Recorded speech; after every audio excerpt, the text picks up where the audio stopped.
Bonjour à tous, la très bienvenue pour cette vidéo où on va se parler du signe astrologique, le Scorpion, sa vie, son œuvre. Comme je le dis au début de chacune de ce type de vidéo, pour rappel, hein, on est composé des 12 signes du zodiaque. Donc pour moi, je parle avant tout d'une énergie, c'est-à-dire quand on dit qu'on est du signe du Scorpion, ça veut dire qu'on a le soleil en Scorpion au moment de notre naissance, de notre date d'anniversaire. Mais là, peut-être que vous allez reconnaître des parts de vous si vous avez une autre planète personnelle, hein, entre la Lune, donc le Soleil bien sûr, Mercure, Mars, Vénus en Scorpion. Il se pourrait bien que vous vous reconnaissez dans ce que je vais ici vous dire.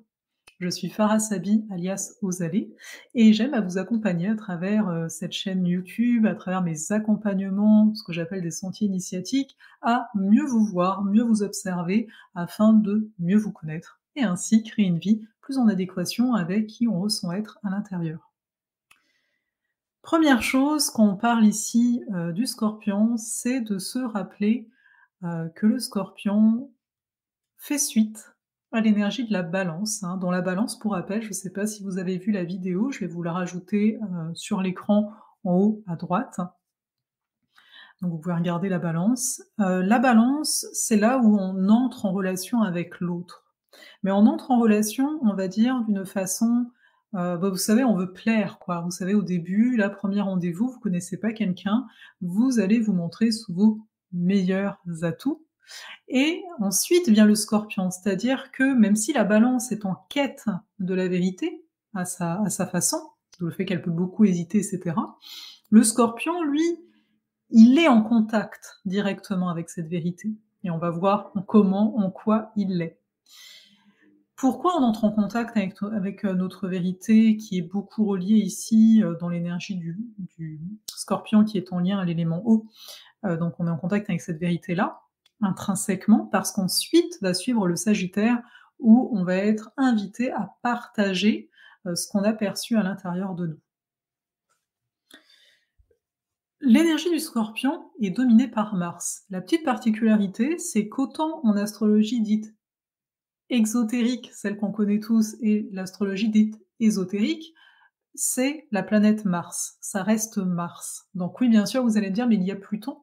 Pour rappel, hein, à la base, on s'arrêtait à Saturne. À la base, quand on observait le ciel à l'œil nu, on percevait les planètes jusqu'à Saturne et pas au-delà. Donc, il faut bien se souvenir quand même que Mars est la planète maîtresse du Scorpion, en plus de Pluton, mais que voilà, Mars était là en premier, quelque part. Donc c'est intéressant, de savoir ça parce que, pour ceux qui suivent, ben, je propose justement un sentier initiatique qui commence le 8 novembre autour de la planète Mars, hein, Desiderata, que j'ai appelé ça. Et en fait, on va voir que Mars est beaucoup relié au désir. Et ce qu'on veut, c'est arriver au service. Si vous voulez, pour chacune des énergies astrologiques, que ce soit en lien aux planètes, que ce soit en lien aux signes, il y a différentes façons de les vivre, différents plans de conscience, hein, d'une certaine façon. Donc on va voir comment ça se voit dans l'énergie Scorpion. Le Scorpion, il fait partie de l'axe Taureau-Scorpion. En astrologie, on travaille toujours en axe, on va même travailler en croix, comme je vous dis assez souvent aussi. Ça veut dire quoi? Ça veut dire que dans le Scorpion est contenue l'énergie de mort, parce que dans le Taureau est contenue l'énergie de vie. C'est-à-dire qu'intrinsèquement, dans l'énergie Scorpion, on recherche une certaine intensité de vie, de vivre, pour se sentir en vie, justement. Donc cette intensité, elle va d'ailleurs plutôt se déployer sous le format intériorisé du Scorpion. Je m'explique. Mars gouverne le Bélier, qui est un signe plutôt, on dit, extraverti, hein, qui dirige l'énergie martienne vers l'extérieur. Le Scorpion va plutôt la diriger vers l'intérieur. Et c'est là que dans l'énergie Scorpion, on va avoir des personnes assez passionnées, parfois même passionnelles, obsessionnelles. Obsessionnelles, c'est quand finalement l'objet de leur obsession est leur monde en tant que tel. Donc bon, il y a une forme d'extrême, mais le terme d'extrême fait aussi partie de l'énergie du signe, parce qu'on veut vivre mais d'une façon émotionnelle ici. On est dans un signe d'eau. Attention, hein, c'est pas mental ou quoi. On veut ressentir fortement la vie en nous et parfois, bah, on peut prendre donc des risques. Mais c'est toujours comme c'est une énergie qui est plus intériorisée, c'est un Mars plus intériorisé d'une certaine façon, bah, finalement, les risques ne sont peut-être pas visibles. Pour les personnes extérieures, le scorpion peut paraître, on dit, mystérieux, magnétique, hein. Il y a quelque chose, on sent que, bah, il y a justement, il y a un Mars ici intérieur, il y a un désir qui est pas mal fort, on le ressent et pourtant, il va, garder la face. Pourquoi ça? Parce qu'il y a comme l'art du mystère, j'ai envie de dire, mais c'est surtout que justement à certains, on va dire au 1er, 2e niveau du signe, il y en a 3 en tout, hein, pour faire simple, le scorpion n'a pas envie qu'on voit ses failles. Il ne veut pas qu'on voit sa vulnérabilité, alors même qu'il est très sensible, ça reste un signe d'eau, mais c'est le signe d'eau qui va le plus cacher sa sensibilité. Alors bien sûr, ses proches vont souvent, bah, le savoir et encore, il y a plein de choses qu'il ne va pas nommer. Il y a une forme de non-dit. Pourtant, un des buts, on va dire, de l'énergie du signe du Scorpion, c'est d'aller toucher à ces non-dits. C'est d'aller, j'ai envie de dire, récupérer, vous savez, les saletés qu'on a mis sous le tapis pour parler, on va dire, de façon la plus correcte qui soit, hein, sinon on pourrait utiliser d'autres termes. Mais c'est vraiment ça. Donc dans le Scorpion, il y a cette image, que je vais aller creuser. Je vais aller en profondeur. C'est pour ça qu'en termes d'archétypes, hein, les images qu'on peut associer au Scorpion, il va y avoir le détective, il va y avoir, l'archéologue aussi, hein, qui va chercher à dénicher, des choses. On va retrouver le chaman, bien entendu, parce que le scorpion est directement en contact avec les énergies subtiles. C'est-à-dire, en Balance, on sociabilise, on est dans l'air, hein, on parle, et cetera. Dans le scorpion, il n'a pas besoin de parler. Un scorpion va savoir d'office, telle personne m'aime ou ne m'aime pas. Il n'a pas besoin, qu'on lui dise, qu'on lui nomme et lui-même va voir assez clair derrière les apparences. C'est une autre de ses qualités, une autre de ses forces, c'est de voir derrière les apparences et parfois ça peut déboussoler, certains, parce que, ben, vous savez, si vous avez quelqu'un qui voit clair en vous, alors vous voyez pas clair en vous-même, ça peut être déstabilisant en tant que tel. C'est là aussi qu'on touche à une autre affaire, c'est-à-dire que une des difficultés que peut rencontrer l'énergie de ce signe du Scorpion, c'est le fait de s'identifier à son monde émotionnel. C'est-à-dire que dans l'énergie Scorpion, la personne ressent tellement de choses, elle ressent tout au niveau des énergies des gens, des lieux, et cetera, qu'elle peut parfois s'identifier à ça. Donc, si vous ressentez, si vous voilà, dans ce que je dis là, ça vous parle, exprimez, apprenez à exprimer, ces méandres intérieurs et émotionnels parce que sinon, il y a une identification à ces émotions, ce qui va créer, une forme de dépression parce que là, l'énergie martienne, elle est tellement orientée vers soi, vers l'intérieur de soi. On capte tellement de choses et cetera, si on les garde au bout d'un moment, bah, c'est trop lourd en fait, hein. On veut ici, sortir, amener dans la lumière finalement, ce qui est, caché, non visible ici. Donc cet enjeu est assez majeur, donc j'appuie un petit peu là-dessus, simplement parce que, ben, voilà, pour connaître beaucoup de scorpions notamment, bah, c'est quelque chose qui est pas évident. Ils vont avoir un certain poids sur eux. Mais vraiment, le fait d'exprimer les états émotionnels, ça permet de voir que c'est pas aussi gros qu'intérieurement ça leur paraît.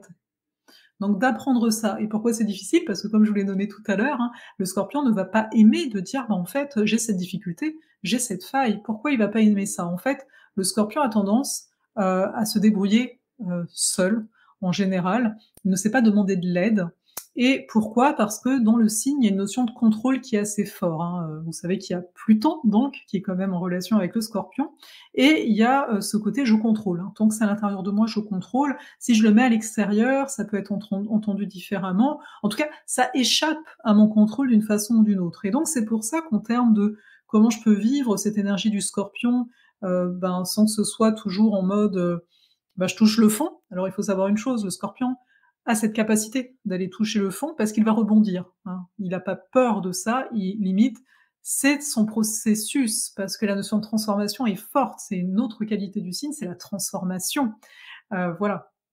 Donc mais ici, il faut voir qu'à un moment, bah, si on veut vivre cette énergie différemment, bah, il conviendra de lâcher, ce contrôle qui est là, d'arrêter d'avoir peur d'une manipulation qu'il pourrait y avoir, sachant que, en tant qu'énergie Scorpion, vous capterez s'il y a quoi que ce soit de cet ordre-là face à vous.